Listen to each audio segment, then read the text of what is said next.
Situata e zjarreve në vend vijon të mbetet problematike, me 21 vatra të regjistruara, nga të cilat 11 janë ende aktive dhe 3 të tjera në monitorim. Në operacionet për shuarin e flakëve janë angazhuar 387 forca operacionale, 23 automjete zjarrfikse, 100 efektiv të forcave të armatosura, si dhe 3 helikopter dhe 2 avione jërtrektor. Në Tiranë, zjarri në malin e Dajtit vijon të jetë aktiv, ndërsa 50 efektiv të forcave të armatosura dhe 2 helikopter po punojnë për shuarin e tij. Vatra në aksin Prisk-Gurrë Madhe Fark-Lundër është nën kontroll dhe monitorim.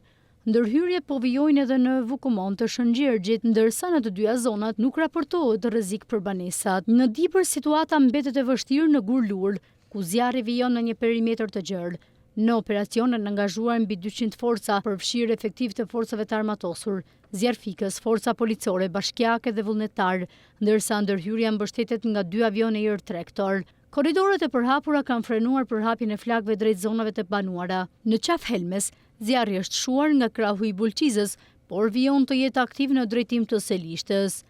Në Mirdit, vatra në Lufaj mbetet aktive, por me intensitet më të ulët, ndërsa në Tharri, zjarri është vënë nën kontroll dhe vijon puna për shuarjen përfundimtare.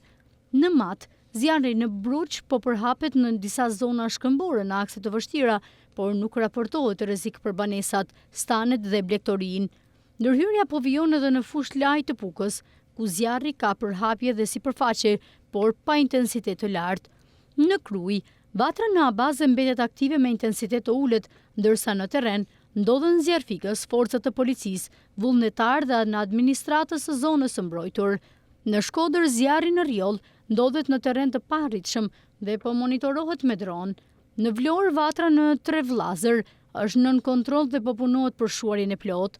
Ndërkohë, një vatër re është evidentuar në Leminot të Maliqit, në një zonë me barishte dhe shkurre, ku forcat zjarrfikse kanë ndërhyrë për neutralizimin e saj. Agjencia Kombëtare e Mbrojtjes Civile vijon monitorimin dhe koordinimin e të gjitha strukturave në terren, ndërsa autoritetet bëjnë me dije se pavarësisht numrit të lartë të vatrave, aktualisht nuk raportohet rrezik për zonat e banuara në zonat e përmendura.